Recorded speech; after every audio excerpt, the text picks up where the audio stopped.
Buenas tardes a la gente de Poder Ambiental.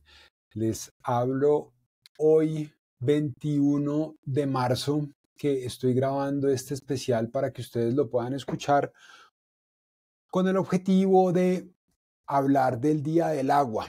El Día del Agua se celebra mañana, 22 de marzo, de manera que el día que ustedes estén escuchando esto, el 22 de marzo, se celebra todos los años el Día del Agua.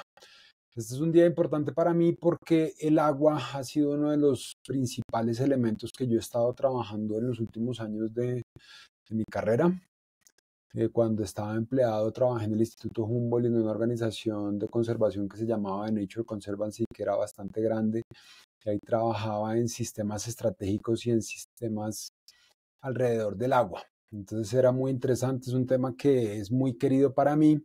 Entonces voy a hablar del agua y voy a hablar concretamente del agua de Bogotá. Entonces me voy a echar un carreto aquí como interesante. Voy a hablarles un poquitico de Bogotá, de su sistema de abastecimiento y de los problemas que tienen y de las que considero yo son las acciones que se tienen que desarrollar para que Bogotá tenga agua. De manera que agarre un cafecito, lave los platos, arregle la casa, haga ejercicio o lo que sea, pero tengamos aquí esta conversación como parchada alrededor del agua de Bogotá.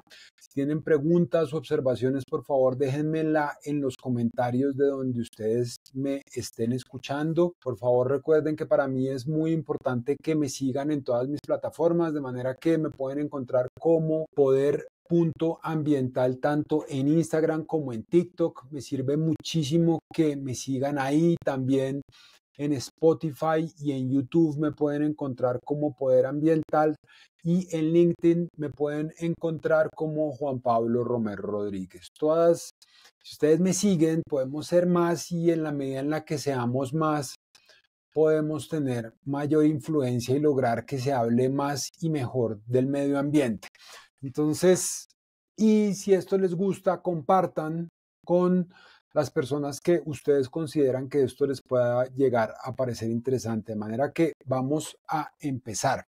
Vamos a empezar hablando del sistema de abastecimiento de Bogotá. Bogotá es una ciudad que está abastecida por principalmente tres sistemas naturales. Entonces son el sistema Chingaza. El sistema Chingaza está localizado cerca, o sea, está cerca del páramo natural de Chingaza y que está una parte importante del páramo localizado sobre el Parque Nacional Natural Chingaza, y ese sistema es el que abastece el 70% del agua que consume la ciudad. Entonces, eso para una ciudad es muy importante porque que el principal sistema de abastecimiento de la ciudad esté localizado sobre un área natural protegida le da muchas seguridades, ¿cierto? Porque asegura en la práctica desde el ordenamiento territorial colombiano que el cambio del uso del suelo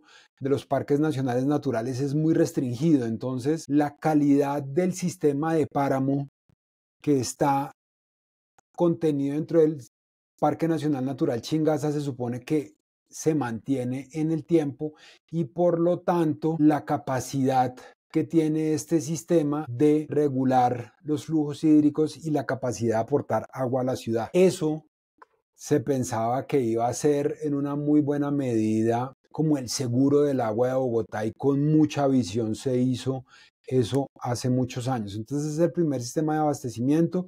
Hay un segundo sistema que es el sistema norte, que se contribuye con el 25%, y el sistema sur proporciona el 5% restante. Entonces así está distribuida el agua de Bogotá. Hay un índice que últimamente se ha estado utilizando mucho dentro del debate público y tiene que ver con las pérdidas. Entonces se plantea que el índice de pérdidas de Bogotá está en cerca del 37.5%. Entonces digamos que del agua que se despacha, que se trata, se pierde más o menos el 37.5%. ¿Y por qué se pierde eso? Porque es un sistema que es bastante largo desde que se trata el agua y que sale de las plantas de tratamiento y pasa por muchísimos tubos que tienen diferentes edades y en cada una de las uniones se puede perder agua, ¿cierto? Como goteritas pequeñas, imagínensela usted que pasan por millones de días a lo largo de una ciudad tan grande como Bogotá. Entonces eso hace que se pierda más o menos el 37.5% del agua y usted puede llegar a decir, uy, eso es muchísimo. Entonces, pues para que lo tengamos como referencia, Sao Paulo tiene más o menos el 35% de pérdidas y Buenos Aires cerca del 40%. Yo soy bogotano y tengo un sesgo aquí muy importante, pero tiene una empresa de acueducto que es absolutamente maravillosa y no solo en esta administración, sino a través del tiempo. Bogotá tiene una empresa de acueducto que es muy buena y tenemos un agua que es de muy buena calidad y hasta hace muy poco tenía un servicio que era bastante constante en el tiempo. Bogotá, ¿cierto? Que es la ciudad a la que atiende la empresa de acueducto de alcantarillado de Bogotá, es una ciudad que tiene más o menos 8 millones de habitantes. Y de acuerdo con el DANE, se espera que para el año 2030 la población de Bogotá sea de más o menos 9 millones de habitantes. Entonces, ahí lo que nosotros observamos es que en los próximos 10 años va a haber una mayor demanda de agua y no solo para Bogotá, sino para los diferentes municipios de la sabana de Bogotá que le compran agua en bloque a Bogotá. Entonces lo que eso significa es que le compran agua tratada al acueducto de Bogotá. Entonces el acueducto de Bogotá no solo abastece a la ciudad de Bogotá, sino a varios municipios que están cerca de Bogotá. Entonces es un sistema que soporta una gran cantidad de personas en el país. Entonces, si usted se pone a analizar aquí detenidamente, las posibilidades de desarrollarse de un territorio están limitadas no solo por la cantidad de tierra que hay, sino por la disponibilidad del agua. Si en un territorio no hay agua, no existe la posibilidad de que haya absolutamente nada ahí. Entonces, solo en la medida en la que haya agua, en Bogotá y en la sabana de Bogotá se puede tener el desarrollo económico y la vida de las personas que se tiene acá. Bogotá es el principal aportante al Producto Interno Bruto de la nación, entonces hay una relación causal directa entre la buena prestación del agua y el sostenimiento económico del país como un todo. Es decir, que Bogotá tenga la cantidad y calidad de agua que necesita influye directamente sobre el comportamiento de la economía colombiana y sobre una gran parte de la población colombiana. Entonces acá es donde lo ambiental lo ambiental empieza a existir por fuera de lo natural. ¿Y qué quiero decir con esto? Porque me estoy enredando un poquitico, pero digamos que lo ambiental generalmente solo se entiende como algo que le importa a los ambientalistas, pero cuando usted pone en contexto la dependencia que tienen los sistemas sociales y económicos del medio natural, ahí es que usted entiende la importancia de lo ambiental. Y cuando usted tiene la posibilidad de hacer esas relaciones entre el agua y la economía del país, tiene la posibilidad de desarrollar unos argumentos que son mucho más convincentes. Entonces, eso es importante tenerlo en cuenta. Es importante también tener en cuenta que en este momento Bogotá tiene una situación de seguridad hídrica que no es buena, pero que es mejor que la que teníamos el año pasado. Como resultado del fenómeno del Niño, el año pasado hubo unas sequías bastante complejas que llevaron a que el sistema Chingaza llegara hace un año más o menos al 16% de su nivel. Hoy en este momento Chingaza al 21 de marzo está al 39-18%, más del doble de lo que estábamos al año pasado, que eso es muy positivo, pero aún Bogotá está enfrentando racionamientos de agua. Entonces, esas medidas de racionamiento del agua lo que buscaban era que la gente tuviera un uso más racional del agua y es decir, que se racionalizara el uso del agua y que se disminuyera la cantidad de agua. Sin embargo, cuando usted tiene una medida que es permanente, eventualmente los sistemas sociales se adaptan a eso. Entonces, las casas tienen tanques de almacenamiento, al igual que los conjuntos residenciales, que es una parte muy importante en donde vive agua, donde vive la gente aquí en Bogotá. Entonces, la gente lo que está haciendo hoy en día es que capta agua los días que no tiene racionamiento y usa el agua durante los días de racionamiento. Entonces, pues hay que entender probablemente que esa es una medida que ha sido útil, pero que en el mediano y largo plazo no es sostenible como una medida que busca regular el uso del agua.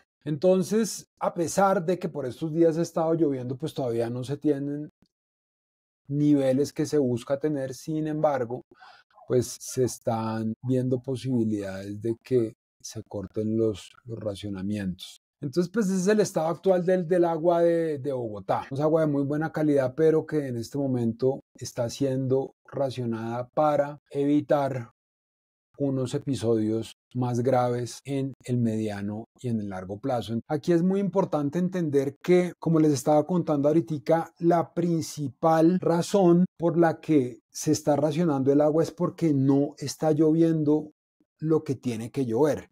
Entonces la gente dice, pero ¿cómo así si yo veo que está lloviendo? Usted dice, sí, está lloviendo, pero no está lloviendo en donde tiene que llover, que es cerca del sistema Chingaza. Entonces, acá se complica bastante la situación porque, digamos que cuando yo vi hidrología en la universidad, uno analizaba las dinámicas, pues yo soy ingeniero ambiental, entonces uno analizaba las dinámicas hidrológicas de las cuencas, ¿cierto? Una cuenca es un espacio geográfico en donde usted pone una gota de agua en donde sea y va a caer al mismo punto, ¿cierto? Entonces el agua como que va cayendo hacia el mismo punto, se va arrastrando ahí. Eso es una cuenca, es un espacio geográfico. Sin embargo, lo que nosotros hemos ido entendiendo con el tiempo y en la medida en la que la ciencia ha mejorado, se ha entendido que los sistemas hídricos son interplanetarios y que el agua que nosotros estamos consumiendo en Bogotá no nace y muere en nuestros sistemas hidrológicos, sino que están conectados con unos sistemas planetarios que son más complejos. Yo creo que ustedes han escuchado hablar, o si no, pues les cuento, una cosa que se llaman los ríos voladores. Entonces, esos son unos fenómenos que plantean que el agua que se evapora en la Amazonía se transporta hasta los Andes y concretamente sobre los espacios de Chingaza llueve. Entonces, este es un fenómeno que aquí en Colombia se ha venido analizando. Hay unos estudios muy serios que se han desarrollado. Hay un ejercicio muy interesante que desarrolló la empresa de acueducto de alcantarillado de la mano con la Escuela Colombiana de Ingeniería y el Instituto Delft de Holanda. Entonces ahí ellos analizaron esas relaciones de causalidad, es decir, tratar de entender cuál era la relación entre los ecosistemas amazónicos y el agua que llovía en Bogotá. Entonces, lo que concluyeron algunos de esos ejercicios es que la reducción de la superficie amazónica impacta las precipitaciones en Chingaza. Imagínense ustedes indicando que la pérdida de cobertura boscosa en la Amazonía puede disminuir las lluvias en los Andes, afectando la recarga hídrica de Bogotá. Estos son elementos técnicos que no son menores y que nosotros tenemos que entender inicialmente como ciudadanía. Y no solo en Bogotá, sino uno tiene que poder entender y aceptar argumentos técnicos que planteen que las empresas de acueducto y alcantarillado a las que nosotros les pagamos las tarifas, es probable que en el corto, mediano y largo plazo tengan que hacer inversiones por fuera de sus jurisdicciones para asegurar que nosotros vamos a tener toda el agua que necesitamos, porque existen relaciones causales que la ciencia nos permite establecer. En este caso, la cantidad de agua que se encuentra en Chingaza versus la superficie de deforestación de la Amazonía. ¿Y por qué les estoy echando todo este cuento así tan largo? Porque como yo les decía ahorita, la cantidad de agua que cae en Chingaza es el problema principal, por lo que nosotros en este momento tenemos la situación que tenemos de racionamiento. Y tratar de actuar sobre esa correlación con la Amazonía es un esfuerzo que es urgente. Bien, entonces, pues ese es como el asunto en Bogotá. Y adicional a eso, hace poco yo estaba viendo en Noticias Caracol que hay un esfuerzo muy importante de la empresa de acueducto y alcantarillado de Bogotá de encontrar personas que modifican medidores. Entonces la cantidad de agua que se mide cuando entra a un hogar o a empresas, las personas modifican esos medidores para tener que pagar menos agua. Y lo que se observa es que eso aquí en Bogotá puede estar pasando también bastante. Entonces, ese es un elemento sobre el que hay que trabajar también. Estos son unos puntos importantes. A mí me parece importante también traer otro elemento que aumenta capas de complejidad al ejercicio de la gestión de la seguridad hídrica, que este es uno de los principales elementos en los que yo trabajo, que tiene que ver con las plataformas de acción colectiva. Yo les he comentado en varias ocasiones que yo soy consultor y yo trabajo en una cosa que se llaman plataformas de acción colectiva. La acción colectiva es, como su nombre lo dice, la forma en la que diferentes instituciones tienen la capacidad de actuar de una forma conjunta y coordinada para lograr un objetivo común. En este caso, la seguridad hídrica de Bogotá. Y yo he trabajado en eso aquí en Bogotá. Entonces, ¿por qué es eso importante? Porque digamos que la empresa de acueducto y alcantarillado de Bogotá es la organización que tiene a su cargo la captación, el tratamiento y la conducción del agua hasta los hogares. Ese es el trabajo de la empresa de acueducto y alcantarillado de Bogotá. La empresa de acueducto y alcantarillado de Bogotá depende de la alcaldía de Bogotá. A su vez, la Corporación Autónoma Regional de Cundinamarca es una de las autoridades ambientales principales donde se encuentran localizados los sistemas de abastecimiento. Entonces voy a poner esto en contexto. Yo les hablé al principio de 3 sistemas de abastecimiento y esos sistemas de abastecimiento son espacios naturales en donde el agua como que se capta, llega a unos embalses y después se trata.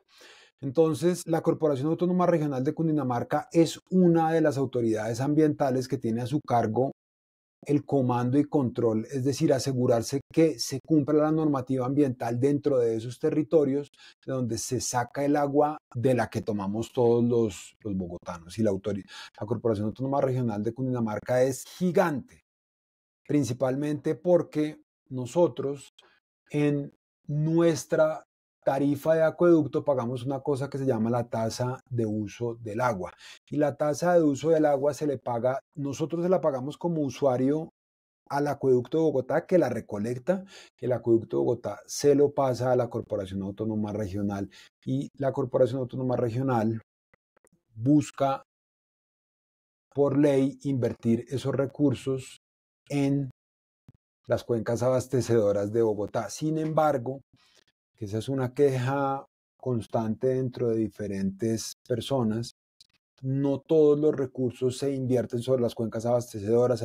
Hay muchos recursos de esos que se invierten en ejercicios de funcionamiento de las corporaciones autónomas regionales y adicional a eso sobre otras jurisdicciones, pues un ejercicio de redistribución. Entonces a veces la cantidad de dinero que se tiene que invertir no es suficiente. Entonces esa es una de las principales autoridades ambientales que se encuentra Parques Nacionales Naturales es la institución que tiene a su cargo el comando y control dentro del Parque Nacional Natural Chingaza, que es de donde viene, como les decía ahorita, la principal cantidad de agua de Bogotá. Entonces es una segunda autoridad ambiental. Adicional a eso tenemos a Corpo Guavio. Y creo que estoy dejando alguna por fuera, pero no me acuerdo cuál es. Pero entonces por lo menos 3 autoridades ambientales se tienen que coordinar con la empresa de acueducto y alcantarilla de Bogotá. Adicional a eso, tiene que haber una coordinación con la gobernación de Cundinamarca, que es en donde se encuentra localizado el municipio de Bogotá. Se tiene que coordinar con la alcaldía de Bogotá, que es gigantesca.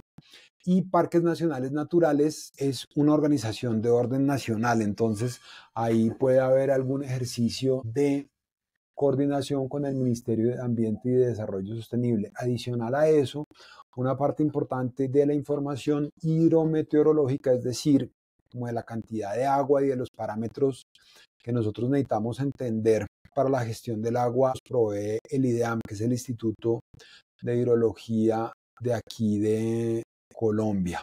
Y hay otros institutos de investigación que pueden llegar a dar información ahí, como el Instituto Humboldt, que es bastante entendido en los términos de... Adicional a eso, hay que tener en cuenta pues otros municipios que toman agua, que compran agua en bloque o que tienen que ver de alguna forma con eso. Entonces ahí solo como por mencionar a Funza, La Calera, Chía, Cajicá, Sopó, Mosquera, Madrid, Tocancipá, Gota y Cachancipá. Entonces, ¿por qué les menciono yo todos estos actores? Porque cuando usted genera unos ejercicios de acción colectiva, usted tiene que tratar de poner de acuerdo a algunos de estos actores. Entonces voy a contarles cuáles son las acciones más urgentes que tiene en este momento la gestión de la seguridad hídrica de Bogotá. Las que considero yo son las más urgentes y las que yo considero que son como las más complejas. Entonces, hay un primer punto que tiene que ver con fortalecer las políticas públicas alrededor del ahorro del agua. Es decir, en este momento se están haciendo unos esfuerzos importantes, pero necesitamos más. Es decir, se tiene que consumir menos agua. Eso es fundamental. En esencia, porque los sistemas que nosotros tenemos es difícil que los podamos ampliar muchísimo más. Y como yo les decía ahorita, pues la demanda de agua simplemente va a aumentar.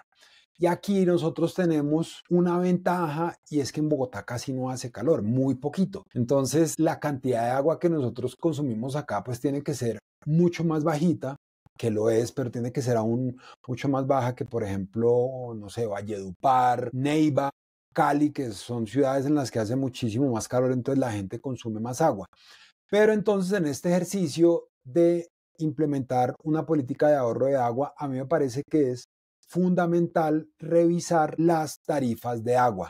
Esta es una conversación que es muy difícil desde el punto de vista político en esencia porque esto yo lo he hablado en diferentes ocasiones, tanto en mis videos como con otros invitados, pero hay un elemento central y es que el precio del agua no refleja su valor.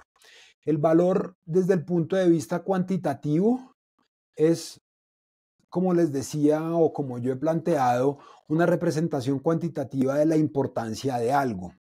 Entonces, el agua no representa, el precio del agua no representa su importancia y más en periodos de escasez. Entonces, cuando el agua es escasa, debería ser más cara. Y eso lo deberían observar las tarifas de agua de Bogotá, pero eso no se plantea. Y no se plantea porque es una charla que tiene unas complejidades políticas muy altas, en esencia porque la mayoría de gente de Bogotá tiene unos ingresos muy bajos. Y si usted aumenta los precios de las tarifas del agua sobre una población que tiene muy poco dinero, usted lo que está haciendo es que está generando hambre sobre esas personas, porque disminuir la cantidad de dinero que ellos gastan, o sea, digamos que ahorrar la plata de agua hasta que usted llega a un punto de ahorro, vamos a suponer que la gente es súper, súper, súper juiciosa con el ahorro de agua y si ya no pueden disminuir más en eso, tienen dos opciones, o quedarse sin agua o empezar a disminuir gastos en otras cosas. Entonces, esa es una charla, el aumento de las tarifas, que tiene unas complejidades bastante altas. Y adicional a eso, es muy importante tener en cuenta que los alcaldes de las principales ciudades de Colombia tienen unas posiciones importantes dentro de las juntas directivas de los acueductos, de las empresas de acueducto de las ciudades. Entonces, al final del día, los alcaldes o las alcaldesas tienen la posibilidad de influir sobre si se aumenta o no la tarifa de un servicio público. Y aumentar las tarifas de servicios públicos es una medida que es impopular desde el punto de vista político. Pero en una entrevista que yo tuve con Juan Daniel Oviedo, que quedó de segundo en las elecciones a la alcaldía de Bogotá y que en este momento es concejal, el hombre decía que esa es una decisión difícil, pero que se tenía que tomar y que a los gobernantes los escogían para tomar decisiones difíciles. De manera que la reducción del agua pasa por elementos culturales, pero también pasa por elementos tarifarios. Y yo pienso que la tarifa del agua en Bogotá se tiene que revisar. Esa es una conversación política que nosotros nos debemos, que la tenemos que tener de una manera pausada para ver a qué conclusiones llegamos. Eso no necesariamente tiene que ver con aumentar las tarifas, pero sí probablemente tratar de modificar la forma en la que nosotros cobramos por eso. Porque si no, vamos a tener un sistema tarifario que no refleja la importancia del recurso y cuando haya ejercicios de escasez, la gente no se va a ver incentivada a ahorrar agua. Ese es un punto importante. Hay otro punto que tiene que ver con optimizar y diversificar las fuentes de abastecimiento. Entonces, como yo les contaba ahorita, el agua de Bogotá viene principalmente del sistema Chingaza.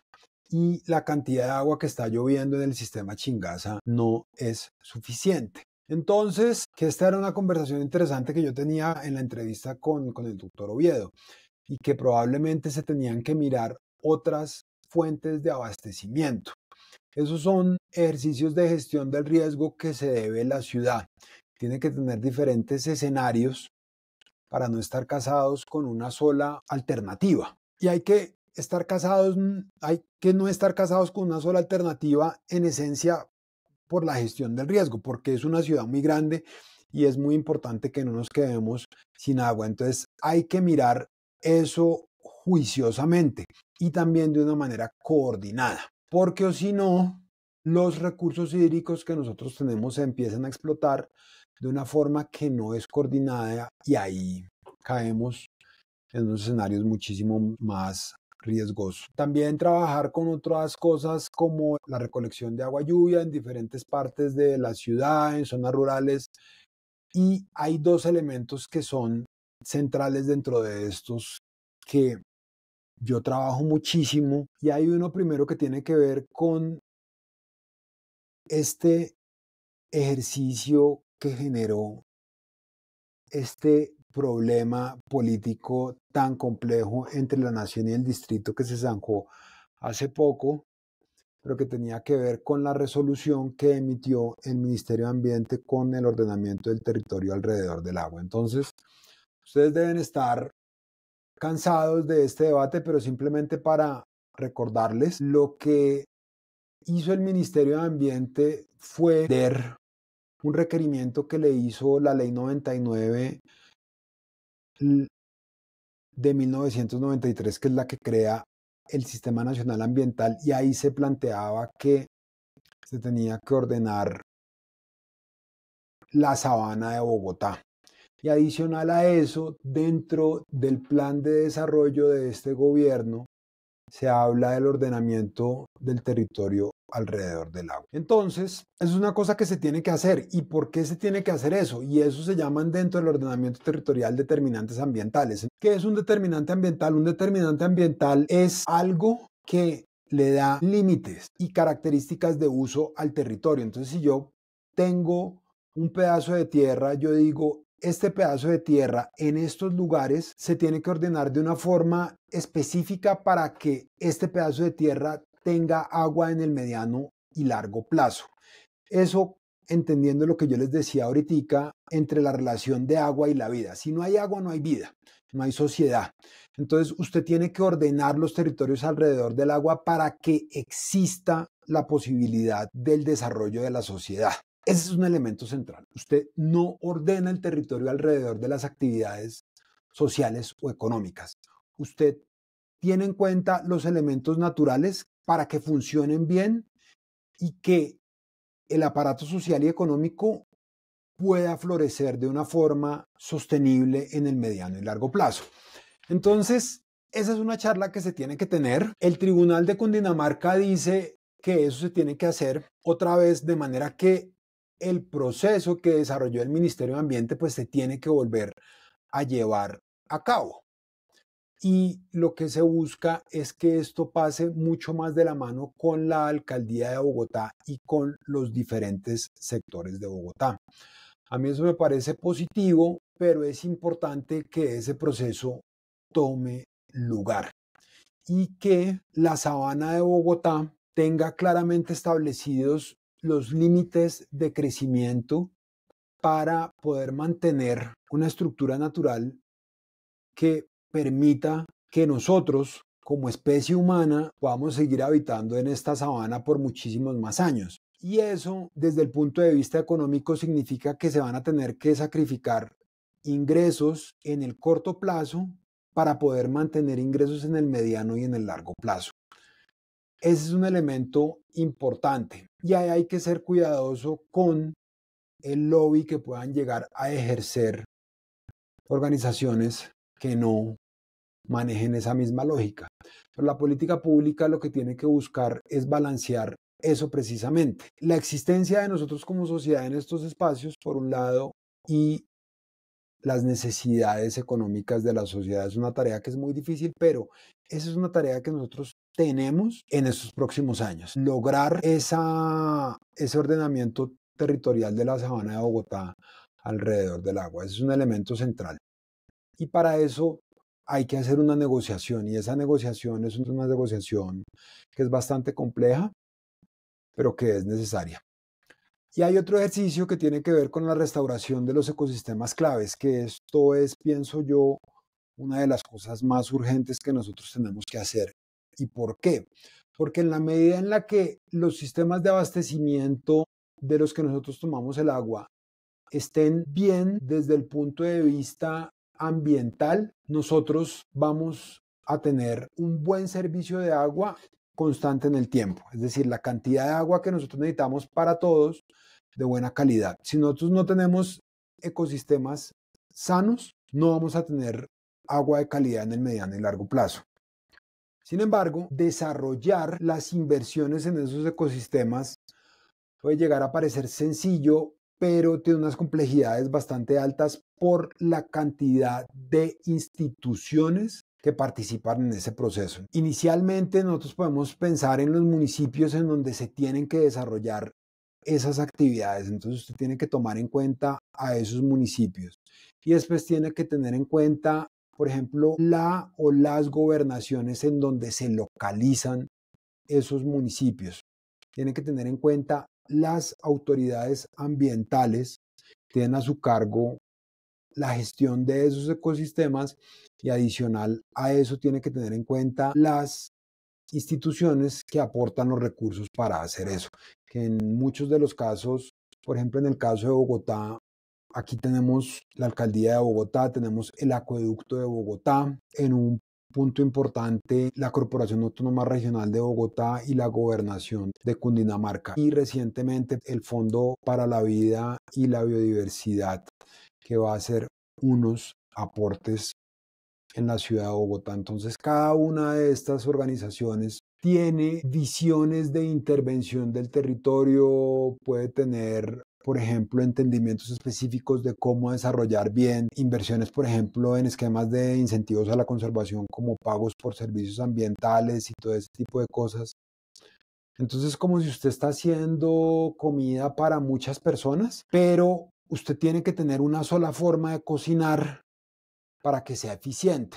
probablemente no la mejor analogía de todas, pero usted no puede tener diferentes formas de intervenir el territorio, un mismo territorio, porque eventualmente eso va a generar conflictos dentro de las personas. Entonces, la forma en la que nosotros vamos a restaurar los ecosistemas o en la que vamos a seguir restaurando los ecosistemas tiene que ser el resultado de procesos concertados entre actores para que nosotros podamos desarrollar actividades que tengan propósitos específicos desde el punto de vista de conservación de la biodiversidad, de la regulación hídrica y todo eso, y que esas actividades usted las desarrolle, sean consignadas en unos sistemas de información y que uno pueda hacerle seguimiento a eso en el tiempo. Entonces que uno diga, mire, yo cada año estoy invirtiendo, no sé, 20.000, 30.000 millones de pesos en restauración o en preservación de ecosistemas. Eso a mí me está generando un impacto en tantas hectáreas y eso está generando estos impactos, por ejemplo, en los caudales, en la cantidad de agua que está recibiendo la gente, digamos que todo ese tipo de cosas, porque aunque si usted está escuchando este podcast y usted no es del sector ambiental, es importante que usted entienda que las relaciones causales, es decir, la causa y efecto entre la inversión y lo que se recibe por las inversiones ambientales, no es tan claro. Entonces esas inversiones son difíciles de manejar desde los presupuestos porque se invierte y los resultados que usted ve se ven en el largo plazo, pero si usted no los desarrolla ya, después tiene que invertir muchísima plata. Eso lo dice el informe Nexus del IPBES. Es decir, usted tiene que invertir ya en soluciones basadas en la naturaleza para que usted no tenga que invertir 2 o 3 veces más en el futuro. Pero lo que yo planteo que se tiene que hacer para la restauración de los ecosistemas es tener un trabajo coordinado entre las instituciones para poder ser más eficientes en el gasto. Y al ser más eficientes en el gasto, nosotros tenemos unas mejores capacidades de comunicar a los diferentes grupos de interés diciendo, estamos invirtiendo esta plata, estamos teniendo estos resultados, estamos logrando estas cosas en el territorio. Así es más fácil, pero eso requiere de coordinación y de espacios de negociación técnico político en el territorio. De manera que a mí lo que más me parece difícil en este momento para que Bogotá tenga seguridad hídrica tiene que ver con los procesos de negociación políticos que tienen que tomar lugar entre diferentes instituciones que son muy poderosas, que tienen unos muy buenos elementos técnicos para dar conversaciones muy difíciles, pero que en este momento no tienen o no están logrando los acuerdos que tienen que tener. De manera que eso es lo que nosotros tenemos que lograr en este momento, acuerdos. Y para eso hay que conversar y eso requiere gestión política y negociación multiactor. Eso es bastante complejo. Eso es todo. Eso era lo que tenía para contarles el día de hoy. Me pasé bastante del tiempo que pensaba que me iba a pasar, pero de todas formas, pues espero que ya hayan terminado de hacer ejercicio, que ya hayan terminado de lavar los platos o de arreglar la casa. Déjenme saber en los comentarios, por favor, qué opinan, qué otros temas les gustaría que yo tratara acá y sugiéranme invitados para este tema. Yo estoy buscando personas del gobierno nacional y personas del gobierno distrital para entrevistarlos, pero por lo pronto les eché este carreto de manera que si les gustó, compartan, denle like, comenten y feliz día del agua. Y recuerden, lo ambiental es poderoso y lo ambiental es político.